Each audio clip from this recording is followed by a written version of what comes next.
Hello, हाय, राधे राधे। जय Shri Krishna all of student. मेरे प्यारे विद्यार्थियों, आप सभी का आपके अपने यूट्यूब चैनल ज्ञान अनंत में मैं विशन पोद्दार हार्दिक स्वागत करता हूँ। मेरे प्यारे विद्यार्थियों, हमारी इंडियन हिस्ट्री के अंतर्गत जो क्लासेस चल रही हैं मध्यकालीन भारतीय इतिहास के बारे में, तो मुगल साम्राज्य चल रहा था हमारा, मुगल काल, मुगल वंश। तो आज कराने वाले मुगल वंश शाहजहाँ, किसको कवर करने वाले हैं? शाहजहाँ को करने वाले हैं, जो 1627 ईस्वी से 1657 ईस्वी तक शाहजहाँ ने शासन किया था। इससे पहले हमने जहांगीर को कवर किया था। तो आगे देखें, जहांगीर के बाद सिंहासन पर शाहजहाँ बैठा। यही जहांगीर की मृत्यु के बाद शासन पर कौन बैठे थे? शाहजहाँ ने शासन संभाला। जोधपुर के शासक मोटा राजा उदय सिंह। जोधपुर के शासक कौन थे? मोटा राजा उदय सिंह। ये आपको ध्यान में रखना है, मोस्ट इंपोर्टेंट है। की पुत्री जगत गोसाई, इसका क्या नाम था? जगत गोसाई के गर्भ से 5 जनवरी 1592 ईस्वी को खुर्रम शाहजहाँ का जन्म हुआ था। 5 जनवरी 1592 ईस्वी। तो जहांगीर की या शाहजहाँ, तो शाहजहाँ की जहांगीर की पत्नी कौन थी? जगत गोसाई, जो मोटा राजा उदय सिंह की पुत्री थी। और उन्हीं से शाहजहाँ का जन्म हुआ था 1592 ईस्वी में, लाहौर में। कहाँ पर हुआ था? ये स्थान कौन सा था? लाहौर। 1612 ईस्वी में खुर्रम शाहजहाँ का विवाह आसफ खां की पुत्री अर्जमंद बानो बेगम, मोस्ट इम्पोर्टेंट, अर्जमंद बानो बेगम से हुआ था। शाहजहाँ का विवाह किसके साथ हुआ था? आसफ खां की पुत्री अर्जमंद बानो बेगम के साथ किया गया था, जिसे शाहजहाँ ने मल्लिकाए जमानी, क्या मल्लिकाए जमानी की उपाधि उन्होंने प्रदान की थी। किसको? अर्जमंद बानो बेगम को। 7 जून 1631 ईस्वी में प्रसव पीड़ा के कारण उसकी मृत्यु हो गई थी। मल्लिकाए जमानी की मृत्यु हो गई थी, अर्जमंद बानो बेगम की मृत्यु हो गई 1631 ईस्वी में। 4 फरवरी 1628 ईस्वी शाहजहाँ आगरा में अबुल मुजफ्फर शहाबुद्दीन मोहम्मद साहेब किरड़े सानी की उपाधि प्राप्त कर सिंहासन पर बैठे थे। कब बैठे थे? 1628 में। 4 फरवरी 1628 में शाहजहाँ शासक बना था। शाहजहाँ ने आसफ खां को वजीर का पद, महाबत खां को खान खाना की उपाधि प्रदान की थी। मोस्ट इम्पोर्टेंट है। महाबत खान को खान खाना की उपाधि किसने दी थी? तो वो दी थी शाहजहाँ ने। किसने दी थी? शाहजहाँ ने प्रदान की थी। इसने नूरजहाँ को 2 लाख रुपए प्रतिवर्ष की पेंशन देकर लाहौर जाने दिया। 1645 ईस्वी में उसकी मृत्यु हो गई थी। किसकी? नूरजहाँ। आगे देखिए, अपनी बेगम मुमताज महल की याद में शाहजहाँ ने ताजमहल का निर्माण आगरा में करवाया। उसकी कब्र के ऊपर करवाया था। उस्ताद ईसा ने ताजमहल की रूपरेखा तैयार की थी। मोस्ट इम्पोर्टेंट है। ताजमहल की रूपरेखा किसने तैयार की थी? उस्ताद ईसा ने। और ताजमहल किसकी याद में बनाया गया था? मुमताज महल की याद में बनाया गया था। ताजमहल का निर्माण करने वाला मुख्य स्थापित कलाकार उस्ताद अहमद लाहौरी था। मोस्ट इम्पोर्टेंट है ये भी। मुख्य स्थापित कलाकार कौन था? अहमद लाहौरी। मयूर सिंहासन का निर्माण शाहजहाँ ने करवाया था। ये भी आपको ध्यान में रखना है, मयूर सिंहासन मोस्ट इम्पोर्टेंट है ये। मयूर सिंहासन का निर्माण, ताजमहल का निर्माण किसने करवाया था? ये करवाया था शाहजहाँ ने। इसका मुख्य कलाकार बेबादल खां। तो बेबादल खां थे मयूर सिंहासन के प्रमुख कलाकार। बेबादल खां ने मयूर सिंहासन बनाया था।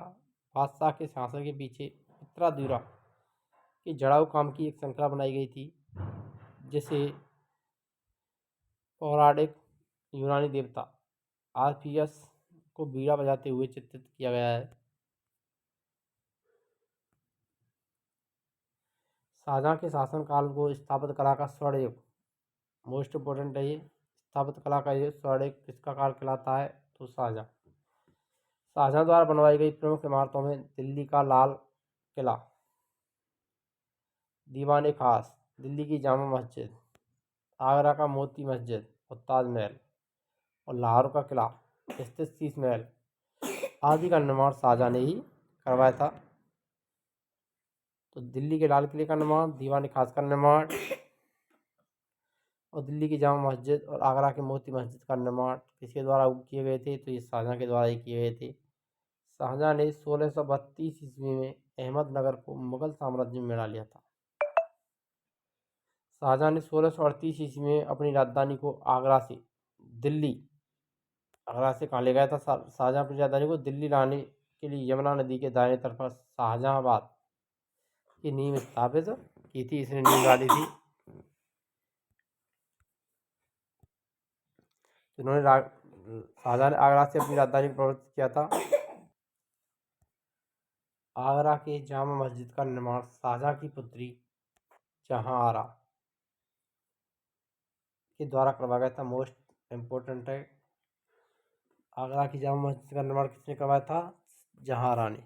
शाहजहाँ की पुत्री कौन थी? जहांआरा। शाहजहाँ के दरबार के प्रमुख चित्रकार मोहम्मद फकीर और मीर हासिम थे। ये भी मोस्ट इम्पोर्टेंट है, पूछे जाते हैं। तो मोहम्मद फकीर और मीर हासिम का संबंध, चित्रकारों का संबंध किससे था? शाहजहाँ के दरबार से था।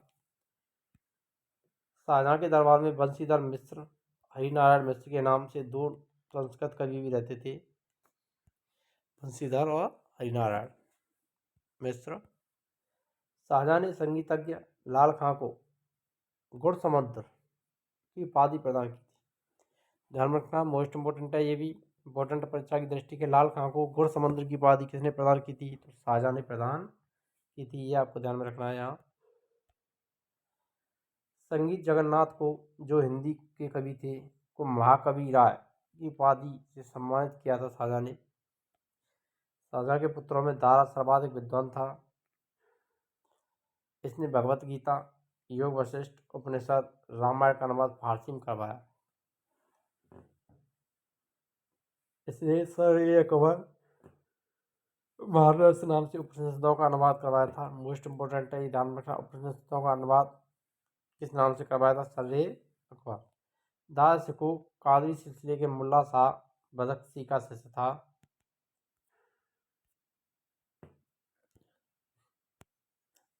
शाहजहाँ ने दिल्ली में एक कॉलेज का निर्माण और दारुल ए बका नामक कॉलेज की मरम्मत करवाई थी। सितंबर 1657 ईस्वी में शाहजहाँ के गंभीर रूप से बीमार पड़ने और मृत्यु की अफवाह फैलाने के कारण उसके पुत्रों के बीच उत्तराधिकार का युद्ध प्रारंभ हो गया था। ये आपस में लड़ाई झगड़े होना प्रारंभ हो गया था। उस समय सूजा बंगाल का, मुराद गुजरात का एवं औरंगजेब दक्कन में थे। ये आपको ध्यान रखना है। सूजा कहाँ पर था? बंगाल में, मुराद गुजरात और औरंगजेब दक्कन।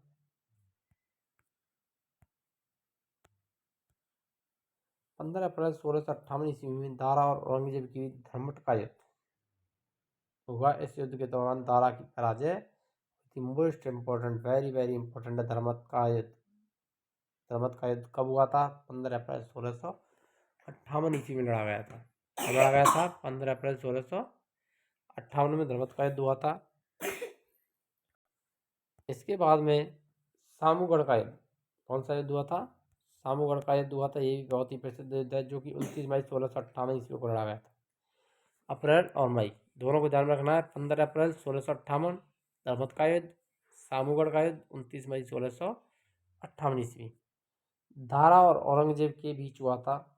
ये भी दारा और औरंगजेब के मध्य लड़ा गया था।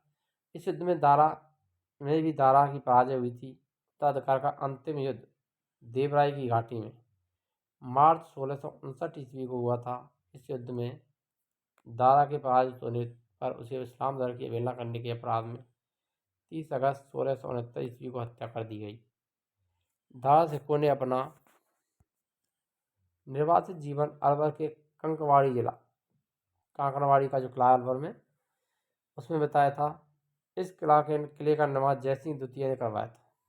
कांकड़वाड़ी का किला कहाँ स्थित है? अलवर में, जहाँ पर दारा सिकोह ने अपना निर्वासित जीवन व्यतीत किया था।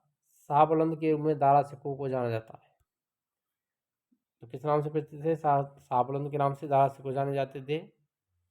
8 जून 1658 में औरंगजेब ने शाहजहाँ को बंदी बना लिया और आगरा के किले में अपनी कैदी जीवन के 8वें वर्ष 22 जनवरी 1666 ईस्वी को 74 वर्ष की अवस्था में शाहजहां की मृत्यु हुई थी। अगर वीडियो अच्छी लगी तो वीडियो लाइक करें, शेयर करें और कमेंट करें। मिलते हैं नेक्स्ट वीडियो में, तब तक के लिए जय हिंद, राधे राधे।